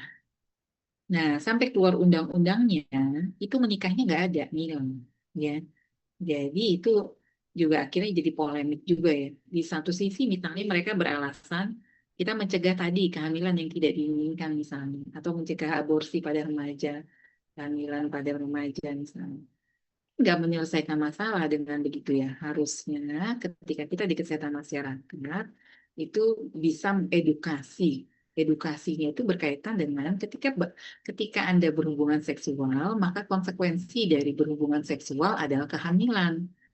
Kalau tidak siap dengan kehamilan, ya jangan berhubungan seksual, kan gitu ya. Harusnya logika sederhananya seperti itu, gitu. Bukan kemudian menyediakan tadi alat kontrasepsi untuk remaja maupun pada anak usia sekolah, ya. Ini yang juga menjadi subjek to discuss panjang sekali akhirnya ketika kita bicara tentang ini.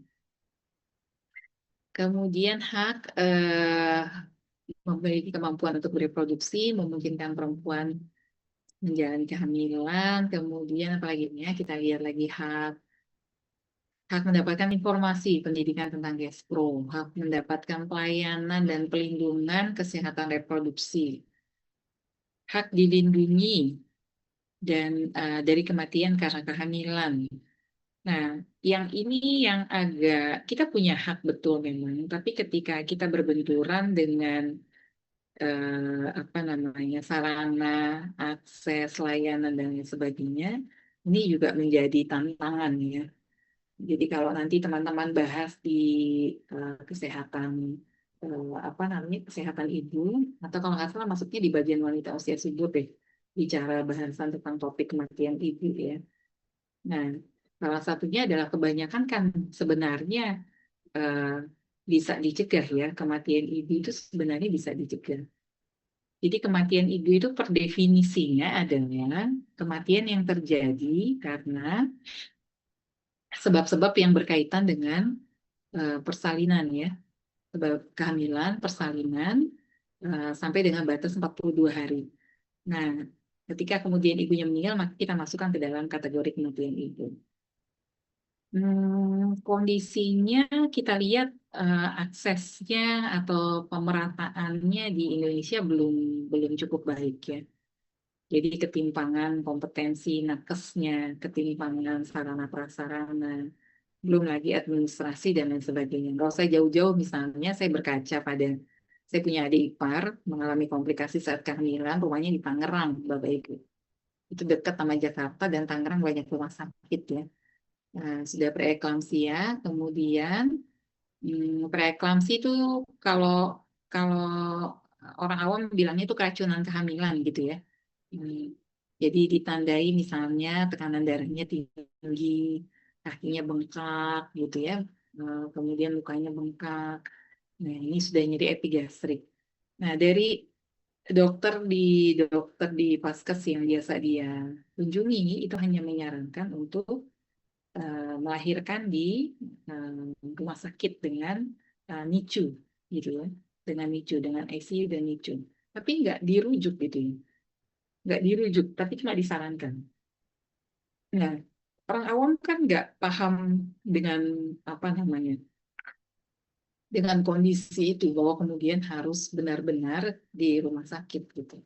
Nah, sampai tiba waktunya sudah mau bersalin, nah akhirnya mengalami komplikasi saat proses persalinan ya. Nah, ini yang mencari ICU dan NICU itu luar biasa susahnya ya. Tapi alhamdulillahnya dapat. Kalau nggak dapat kan lewat kan gitu ya. Jadi ini juga yang kita lihat bahwa banyak sekali keterlambatan berkaitan dengan hak-hak perempuan untuk terhindar dari kondisi misalnya kesakitan maupun kematian saat kehamilan, persalinan maupun bisa nafas. Kemudian apalagi nih? Hak yang bisa yang lainnya. Hak untuk bebas dari penganiayaan, perlakuan buruk, perlindungan, pelecehan, perkosaan, kekerasan. Wah, ini banyak banget ya.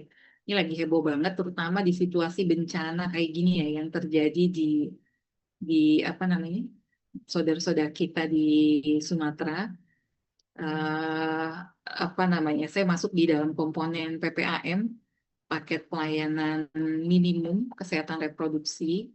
Nah, ini juga banyak hal, termasuk bagaimana penyediaan misalnya tenda yang harusnya terpisah antara laki-laki dan perempuan. Karena di dalam situasi bencana, dalam pengungsian, itu rentan sekali dengan pelecehan dan perkosaan, Bapak Ibu. Kemarin ada yang lihat nggak seliweran, tapi itu masih belum diketahui kebenarannya yang di Aceh ya, yang supir di apa namanya? Di amuk masa ya karena memperkosa ya kalau nggak salah. Iya, Bu. Nah, tapi itu kan juga belum tahu kebenarannya ya. Tapi memang kondisi-kondisi seperti ini itu rentan sekali di pengungsian. Kalau di luar negeri itu tendanya, ini kita bicara yang standar ya, harusnya tenda pengungsi. Itu kalau ada satu keluarga ditempatkannya satu keluarga Bapak Ibu. Jadi mereka memang punya tenda yang kotak-kotak. Kalau kita kan enggak ya. tenda seadanya dan tidur seadanya gitu, ngampar seadanya. Nah, banyak kejadian berkaca dari kejadian bencana di apa Palu, Palu dan Donggala itu. Itu ada kejadian perkosaan, perkosaan, ya perkosaan yang dilakukan oleh pamannya sendiri. Nah, kemudian lagi misalnya hampir terjadi tindakan perkosaan, misalnya pelecehan. Karena tendanya kalau malam itu gelap ya Bapak Ibu. Nah, anak-anak ini sepertinya mimpi gitu. Jadi dicerita kayak mimpi gitu. Ada orang yang menindihnya, ada tubuh besar menindihnya, tapi begitu dia sadar udah nggak ada gitu. Nah, itu sudah diidentifikasi sebagai tindakan pelecehan. Nah, ini yang dari kondisi-kondisi kebencanaan ini rentan sekali. Kemudian toiletnya gabung misalnya, atau kemudian toiletnya bahkan di situasi terbuka dan lain sebagainya. Kita lihat sekarang infrastrukturnya malah belum terbangun gitu ya, kalau kemudian di saudara-saudara kita di Sumatera. Tapi mudah-mudahan bisa lambat laun ya. Kemarin terakhir juga kita coba identifikasi, itu masih belum berpisah antara perempuan dengan laki-laki. Ada yang sudah dipisah toiletnya, tapi jalan menuju toiletnya itu masih bersama. Nah, kondisi antara toilet yang dibangun, toilet pengungsian itu biasanya jauh dari tenda pengungsinya, sehingga kemudian tadi rentan sekali terhadap tindakan pelecehan. Nah, ini juga perlu diantisipasi. Kemudian hak bebas dari diskriminasi dan seterusnya ya. Nah, jadi kira-kira kalau kita lihat faktor apa yang menyebabkan atau mempengaruhi kesehatan reproduksi. Faktornya ini banyak Bapak Ibu ya. Nanti kita lihat ya, ada kasus, kita lihat untuk kita diskusikan bersama. Nah, faktornya kita lihat di sini adalah yang pertama faktor sosial ekonomi dan demografi. Yang utama bicara tentang kemiskinan. Kalau kemiskinan, kalau dia miskin, kemudian pendidikan rendah, maka ini menjadi faktor dominan atau faktor akar yang menyebabkan permasalahan-permasalahan lanjutan berkaitan dengan kesehatan reproduksi. Ya. Kemudian ada faktor budaya dan lingkungan, praktek-praktek tradisional, kepercayaan, gitu ya, banyak anak banyak rezeki, atau kemudian misalnya kepercayaan-kepercayaan tertentu berkaitan dengan kesehatan reproduksi. Di Papua ada blue tabu, ya, salah satu budaya yang mengharuskan ibu bersalin itu mengungsi di hutan. Jadi kalau misalnya nanti dia balik lagi selamat, ya udah dia selamat. Kalau dia nggak balik lagi, ya udah dia nggak selamat gitu ya. Nah, kenapa dia harus diungsikan? Karena dipercaya membawa roh halus gitu ya. Jadi itu diungsikan, itu yang mau bersalin. Nah, hal-hal yang seperti ini meningkatkan kesakitan maupun kematian pada ibu. Belum lagi banyak sekali mitos-mitos yang memang kemudian berdampak kepada kesehatan reproduksi. Kemudian faktor psikologis, motherless misalnya ya, kita lihat. Atau fatherless itu tidak harus melulu ayahnya nggak ada. Ayahnya secara fisik ada, tapi tidak hadir secara emosional misalnya. Nah, itu juga menyebabkan fatherless. Atau ibunya secara fisik ada, tapi secara emosional nggak hadir. Ya, ini juga berdampak kepada pertumbuhan dan perkembangan anak. Terutama yang akhirnya menyebabkan tadi keberlanjutan ya, siklus yang keberlanjutan. Kemudian ada faktor biologis yang memang dari awal sudah cacat dalam fungsi dalam saluran reproduksinya secara anatomis, atau kemudian penyakit menular seksual dan lain sebagainya. Nah, ini kita ada kasus Bapak Ibu ya, yang kemudian mungkin kita bisa lihat sama-sama. Dia nggak mau di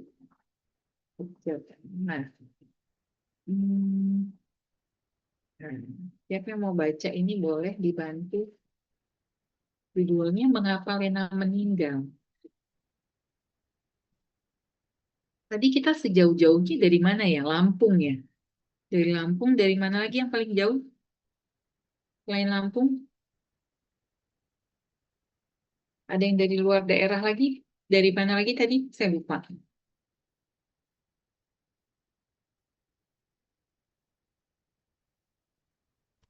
Mbak Darmayanti dari Kepri tadi, Bu. Oh, Kepri ya. Beliau ya. Nah, silakan. Ada yang mau bantu baca?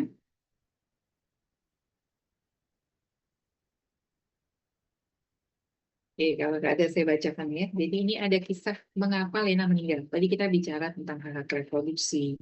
Kita bicara tadi berkaitan dengan determinan kesehatan reproduksi ya. Apa saja yang menyebabkan masalah dalam kesehatan reproduksi. Lena seorang perempuan berasal dari dusun nelayan pantai utara. Masyarakat dusun kecil itu mayoritas bekerja sebagai buruh nelayan yang pendapatannya tergantung pada laut, cuaca, dan upah dari pemilik perahu. Bisa dibayangkan ya kondisi sosial ekonomi seperti apa. Di ujung kampung ada rumah kecil tempat seorang mantri memberikan pelayanan kesehatan. Menjelang matahari terbenam di kampung nelayan tersebut, suasana menyenangkan bagi Lena. Ia bermain dan belajar mengaji dengan teman-temannya. Ustadznya selalu memberikan kebaikan bagi santri-santri belia itu. Kepada mereka ditanamkan nilai-nilai kebaikan, menjaga hubungan harmonis dengan tetangga, berbakti, taat, dan tidak membantah pada orang tua. Khususnya pada anak perempuan diajarkan agar menyiapkan diri berumah tangga dan berbakti pada suami. Suami adalah kepala rumah tangga hingga kelak jika berkeluarga harus tunduk pada perintahnya. Sampai di sini kira-kira benar ya ceritanya ya?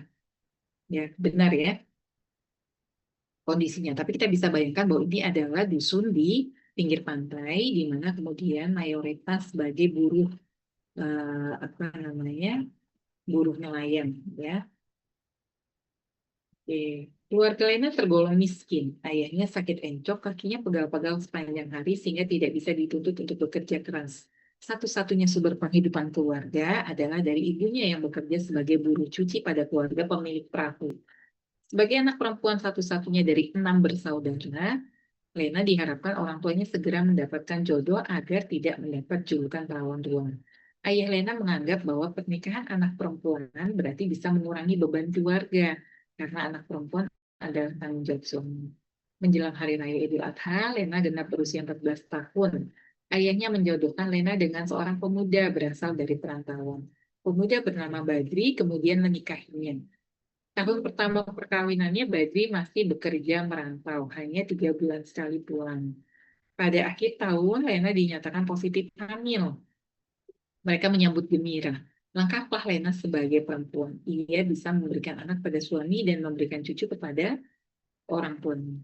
Selama hamil, dia hanya memeriksakan kandungannya pada Pak Mantri, satu-satunya tenaga kesehatan yang bisa dijangkau.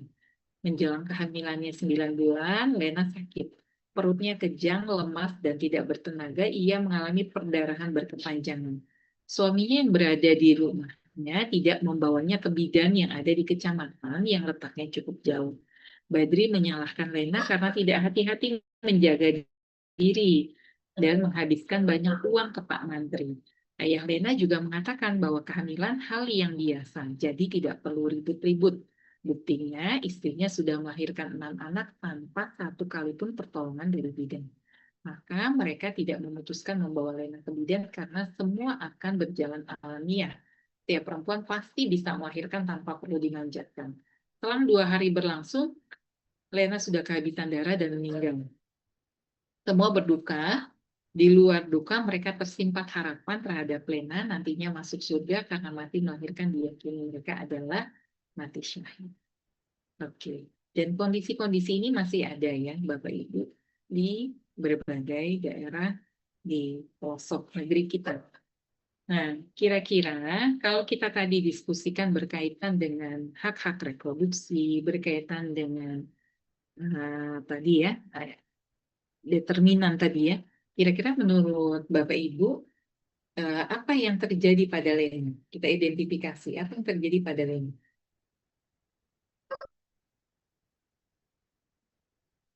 Kira-kira apa yang terjadi pada Lena?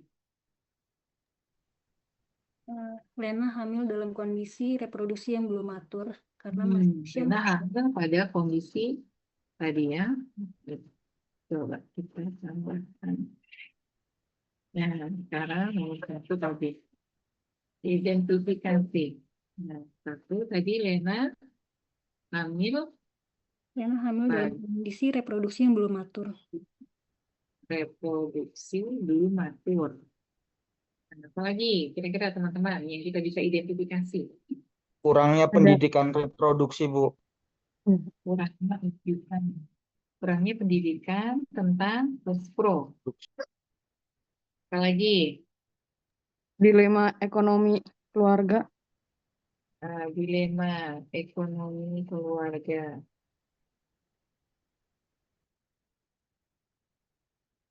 Apalagi banyak tadi masalahnya Selena. Vaskes mungkin Bu Apalagi yang jauh Bu. Fasilitas kesehatan pasar. yang jauh mungkin. Akses kesehatan Ya. terbatas ya. Terbatas. Apalagi Tidak adanya tenaga kesehatan yang kompeten mungkin. berarti SDM ya, nakes kompeten. Nakes kompeten ya, kurang. Tidak ada nakes yang kompeten. Apalagi waktu itu yang kita bisa identifikasi dari Selena. Sosial budaya yang menganggap kehamilan adalah suatu hal yang biasa. Sosial budaya kehamilan adalah hal yang biasa. Hal yang biasa. Benar nggak sih? Kehamilan tuh hal yang biasa nggak sih? Teman-teman di sini setuju nggak? Kehamilan tuh hal yang biasa atau yang luar biasa? Kehamilan itu memang hal yang fisiologis, Bu, kalau di bidanan. Tetapi ada kondisi yang perlu diperhatikan dalam kondisi kehamilan agar tidak berubah menjadi patologis. Nah, berarti perlu adanya deteksi dulu, kan gitu ya, pemantauan. Tapi kehamilan betul hal yang fisiologis. Kehamilan itu hal yang biasa sebenarnya ya. Karena tadi kalau kita bilangnya gini, mamalia ya melahirkan kan gitu ya. Nah, manusia itu kan juga mamalia, jadi melahirkan. Sebenarnya katanya dianggapnya hal yang biasa. Tapi tadi yang nggak biasanya apa kira-kira di sini? Yang nggak biasanya apa di sini?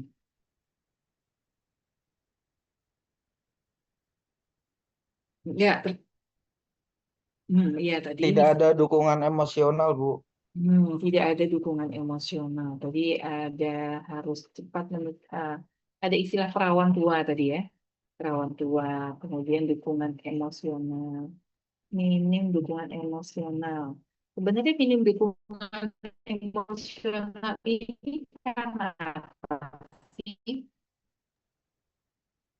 Kurang berdayanya Lena, Bu, sebagai perempuan yang bisa bersuara. 14 tahun gimana dia bisa berdaya ya? Iya. Berarti kehamilan pada usia remaja. Usia remaja. Kan tentu dia tidak berdaya ya. Ketidakberdayaan. Tidak berdayaan. Tadi yang belum dicatat apa nih? Berdayaan. Nah, tadi belum coba Pak. Minim dukungan emosional. Tadi perawan tua udah ya. Apa lagi? Nah, tadi maksudnya. Kehamilan hal yang biasa. Kemudian tadi kalau meninggal mati syahid gitu loh diterusin. Nah, kalau meninggal itu mati syahid. Padahal tadi karena sebenarnya itu adalah preventable kan gitu ya. Penyebab kematian yang bisa dicegah harusnya.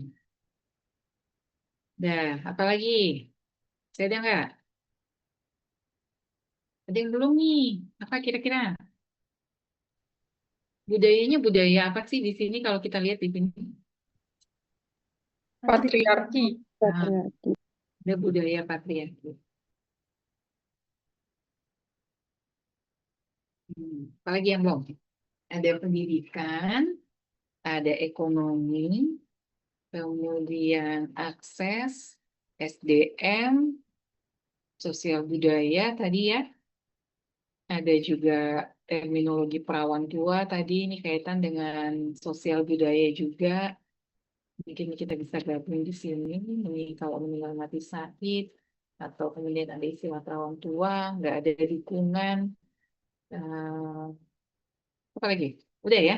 Masih ada nggak? Masih ada yang belum teridentifikasi nggak kira-kira dari si Lena?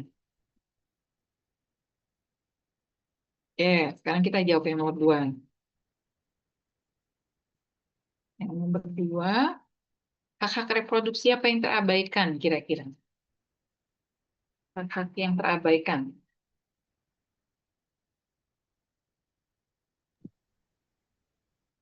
Terabaikan. Apa, Bapak Ibu? Hak reproduksi yang terabaikan apa?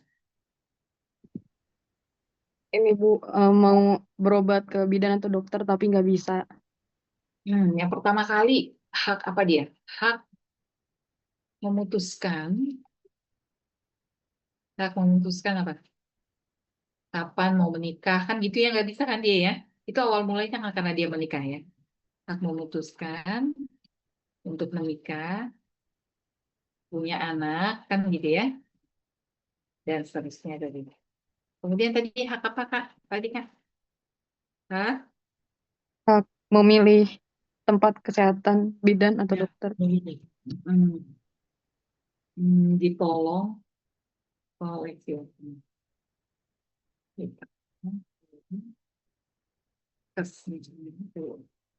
Terus apa lagi? Hak mendapatkan informasi dan edukasi. Hak mendapatkan informasi dan edukasi. Lagi. Hak aktualisasi dan kasih sayang, Bu.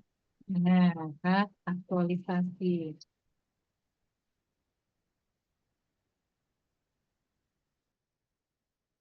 Gitu ya. Dan seterusnya ya, ada beberapa hak lagi. Sekarang kita yang terakhir nih. Kira-kira upaya apa yang kita bisa lakukan supaya nggak ada lagi tuh Lena yang meninggal? Ya, upaya apa yang bisa dilakukan Bapak Ibu? Memberikan edukasi kali Ibu kepada Memberikan, keluarga dan mungkin kepada Lena juga ya sebelumnya. memberikan Edukasi atau informasi informasi kemana Pak? keluarga. Ya, Kemana? keluarga Ibu. Keluarga. Keluarga. Apalagi kira-kira? Kira-kira keluarganya bisa terima nggak ya kalau diedukasi?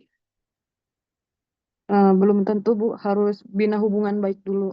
Nah, Membangun kepercayaan. yang paling gampang itu kita ke keluarga atau ke siapa nih pada kondisi masyarakat yang seperti itu? Nah, kalau misalnya Lenanya belajar tapi nggak didukung tadi sama suaminya gimana? Lenanya udah tahu Masyarakat harus mungkin ke ya, Bu. bidan, dia pengen ke bidan tapi nggak boleh sama suaminya gimana dong? Ke tokoh Ke yang tokoh dipercaya di masyarakat, Bu. situ, Bu. Nah, gitu ya. Jadi sebelum ke keluarga berarti ada pendekatan ya. Apa namanya? Apa istilahnya? Sosialisasi ya, Bu. Merangkul mungkin Bu, merangkul atau pendekatan ya. Hubungan baik ke tokoh masyarakat. Pendekatan ke Toma Toga gitu ya. Tokoh masyarakat dan tokoh agama gitu. Oke. Kemudian baru mungkin edukasi-edukasi. Apa lagi kira-kira? Pencegahan pernikahan dini. Pencegahan pernikahan dini. Pencegahan pernikahan dini. Gimana caranya? Kebijakan. Yaitu sudah ada undang-undangnya kan? Iya. Undang-undangnya udah ada. Tapi kalau kemudian ini dia menikahkan keluarganya, gimana? Perlindungan anak. Udah ada perlindungan anak. Di Bogor itu ada ini juga mahasiswa S2 kemarin tesisnya tinggalnya ada yang tinggal di Bogor nggak? Ada, Bu. Di ya dulu Bogor Kabupaten, tapi yang pedalaman banget. Kamu tahu nggak nama kenyapatannya? Cibinong. Nggak tahu, Bu, yang pedalaman, Bu. Apa nih Soekarti ya. Nah, apa sih mirip-mirip kayak gitu deh. Nah itu jadi Sukamakmur, Bu. oh ya Bukan. Sukamakmur, pokoknya gitu-gitu deh depannya saya lupa. Jadi karena kebetulan ini mahasiswa S2-nya kepala puskes, jadi dia kontrak dengan tokoh agama dan tokoh masyarakat. Kalau ada warganya menikah di bawah usia 19 tahun, maka mereka wajib tuh saat akad nikah itu mendatangkan pihak puskesmas. Jadi pas akad itu ada ceramahnya, bukan hanya ceramah agama, tapi ceramah dari pihak puskesmas. Terus ada kontrak kalau nanti mau hamil pada usianya kalau udah lebih dari 19 tahun. Gitu. Jadi mereka ada apa namanya? Ada kerjasama juga tadi pendekatan ke Toma dan Toga, salah satunya itu juga untuk pencegahan pernikahan ini ya. Nah, itu juga bisa. Bukan pencegahan pernikahan tapi pencegahan kehamilan. Pernikahannya dilaksanakan, tapi kemudian mereka teken kontrak, kehamilannya direncanakan kalau usianya sudah lebih dari 19 tahun. Gitu, sesuai dengan undang-undang. Nah, apalagi upayanya kira-kira Akses kontrasepsi. akses kontrasepsi.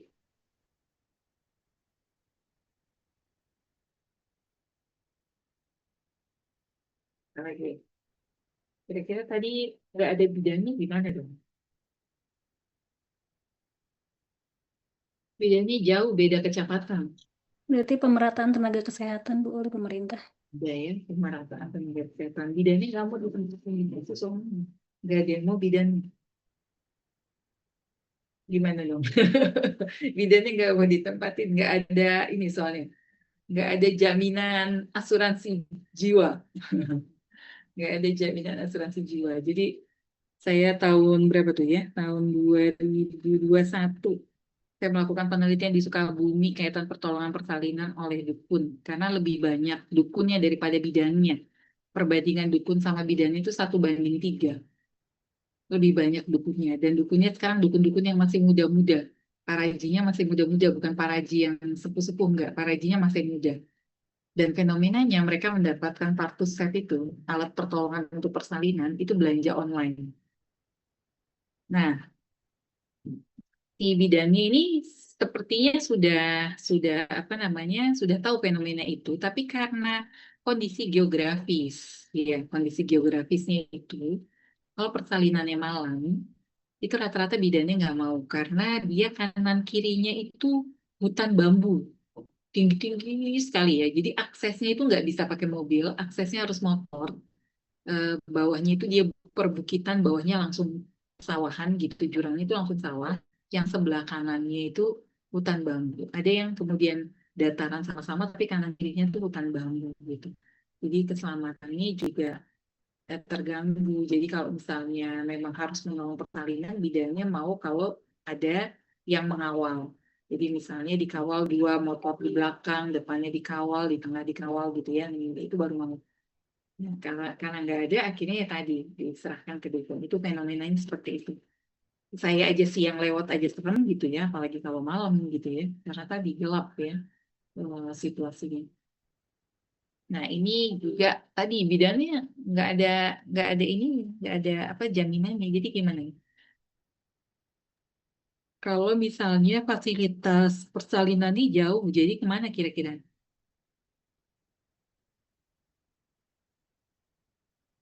Harus ada nggak? Harus ada nggak layanan kesehatan di sana kira-kira? Selain Pak Mantri tadi. Nah, teman-teman gimana? Bidannya yang Harus ada, Bu. kenapa? Tetap harus ada sih, Bu. Tetap harus ada ya, tetap harus ada.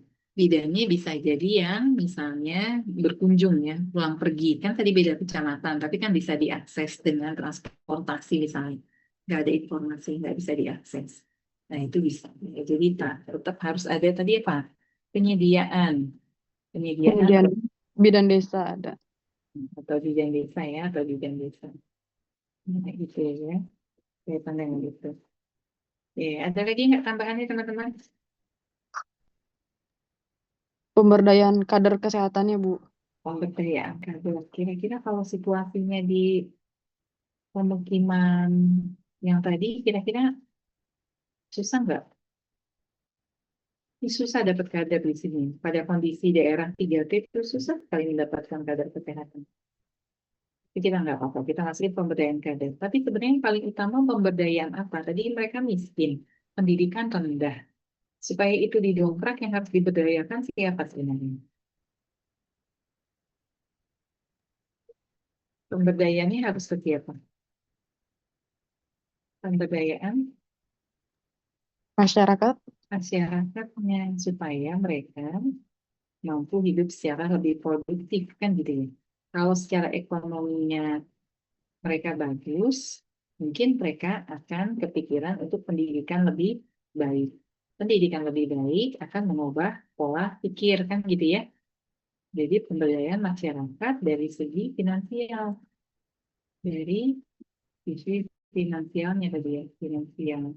Jadi harapannya tadi ekonominya baik, maka kemudian dia pendidikannya baik, maka kemudian pola pikirnya akan jauh lebih baik gitu ya. Jadi lebih mudah menerima gitu ya. Sekarang orang tuh zaman sekarang aja masih ada yang kepikiran bahwa penyakit TBC itu adalah guna-guna kan gitu kan. Itu masih banyak ya. Jadi dan masih banyak yang percaya sama dukun-dukun itu masih banyak ya. Nah, ini yang kemudian kita harus lihat ketika Bapak Ibu nanti di kesehatan masyarakat, tentu kita bisa melihat secara general ya, secara keseluruhan bagaimana karakteristik dari masyarakat ini. Oke, jadi tadi kita kembali lagi, sudah ada faktor yang mempengaruhi. Jadi secara keseluruhan sebenarnya tujuan kesehatan reproduksi adalah meningkatkan kemandirian wanita dalam memutuskan peran dan fungsi reproduksinya. Meningkatkan hak tanggung jawab sosial wanita dalam menentukan kapan hamil, jumlah dan jarak, meningkatkan hak tanggung jawab sosial pria terhadap akibat dari perilaku seksual dan fertilitasnya kepada kesehatan dan kesejahteraan pasangan, serta dukungan yang menunjang wanita untuk membuat keputusan yang berkaitan dengan proses reproduksi. Nah, jadi wanitanya tuh bisa memutuskan kalau dia berdaya ya, Bapak Ibu ya, teman-teman. Dia bisa memutuskan yang terbaik untuk dirinya kalau dia berdaya. Dia mandiri secara pendidikan, dia punya pola pikir yang baik, sehingga kemudian dia bisa berdaya. Ketika dia bisa berdaya, maka dia memiliki peluang sehat jauh lebih besar dibandingkan yang kalau kemudian dia tidak berdaya. Nah, sekarang kita lihat lagi adalah masalah-masalahnya. Tadi diskusi kita singkat ya di atas berkaitan dengan masalah lainnya. Tapi masalah kesehatan reproduksi lanjutnya ini banyak ya. Nanti kita akan bahas, masukkan ke dalam topik-topik setiap pembahasan. Misalnya pada masa anak-anak nanti akan ada yang bahas tumbuh kembang, mungkin juga dibahas isunya ya berkaitan dengan FGM misalnya, female genital mutilation atau sunat perempuan misalnya gitu ya. Kemudian ada lagi di remaja, ada isu-isunya banyak tadi ya sudah dibahas di LPS-nya, nanti kita bahas lagi. Kemudian juga kaitan dengan isu pada hamil, persalinan, kemudian nifas dan seterusnya ya sampai lanjut usia.